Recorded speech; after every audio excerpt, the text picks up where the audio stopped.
Now, getting the papers all in a whirl this week have been latest proposals from the government and the Conservatives aimed at tackling Britain's binge drinking crisis. Now, Labour intends to ban all free drinks promotions and to force pubs to offer small measures, while the Conservatives want to introduce charges for late-night licences to pay for better policing. So, do you think that it throws up the question, do you think 24-hour drinking has actually made things worse or better? Do you think any of these proposals could actually work? Well, as somebody who works in the night and then tries to find somewhere to go, not literally in the night, I mean, I work at night and I finish at 11 o'clock, and for someone, you know, and on my team would like to go out, I have never seen a pub or a club that is open after 11 o'clock. I don't know where all this 24-hour drinking is going on, because every time we've tried to find somewhere to go for a late-night drink, we've had to ring a hotel that we're staying at and say, could you put somebody on the bar to give us a drink when we get in? But so I don't know where it's all going on. So you don't think that it's necessarily part of the problem? Because there is a problem out there. Not at all a part of the problem.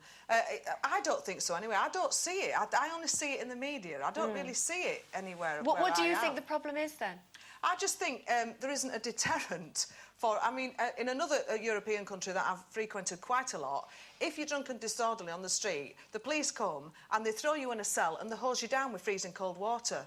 Yeah, and I think that would be a really good idea, because I don't think many people would do it after that. I think it's one of the only good things I think this government have done in the last 12 years is change the licensing laws, because, like Jane, you know, frankly, I don't want to be told when I'm allowed to have a drink and when I'm not. So, you know, I think the relaxation of those laws was a good thing. But now, you know, a lot of people are blaming the binge drinking culture, as they call it, on the 24-hour drinking. But the truth is, nobody is drinking for 24 hours. No one drinks round the clock, and that's a fact. It's impossible to do. But there is a problem with binge drinking. There is a problem with people in this country who are determined to get very, very drunk very, very quickly. Now, I know that people will be watching this thinking, oh, you know, you're a drunkard, you can talk. But I don't particularly...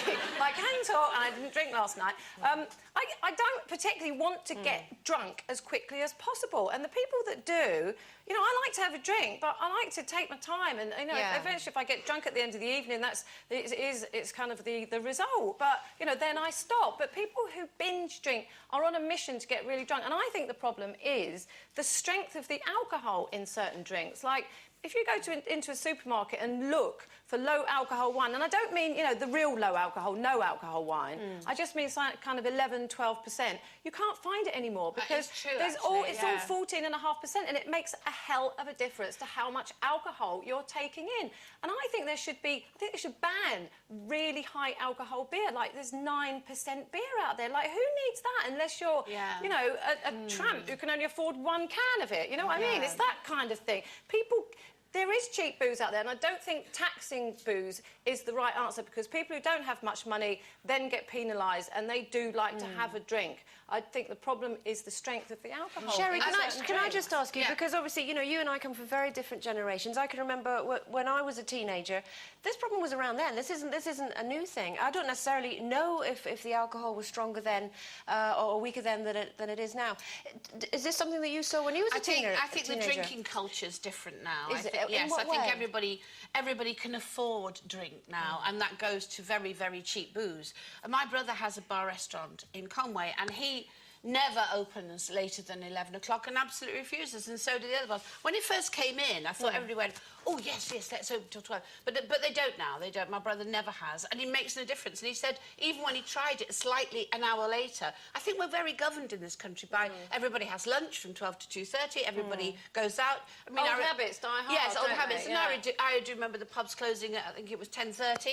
And yes, you did have a few more drinks because you knew it was going to close. But I think, as Brett said, you know, he stayed open another hour later, nobody there, or everybody gone, because the culture is you stop at a certain time. Do you know, I think you've nailed it there. I think it's a cultural thing, because, you know, you look at the continent, you look at places like, you know, Scandinavia or whatever, they've had their own problems. I think every country has its own culture, and I'm afraid our drinking one isn't a particularly positive one. Not at all. Don't know what we can do about it, but there you go.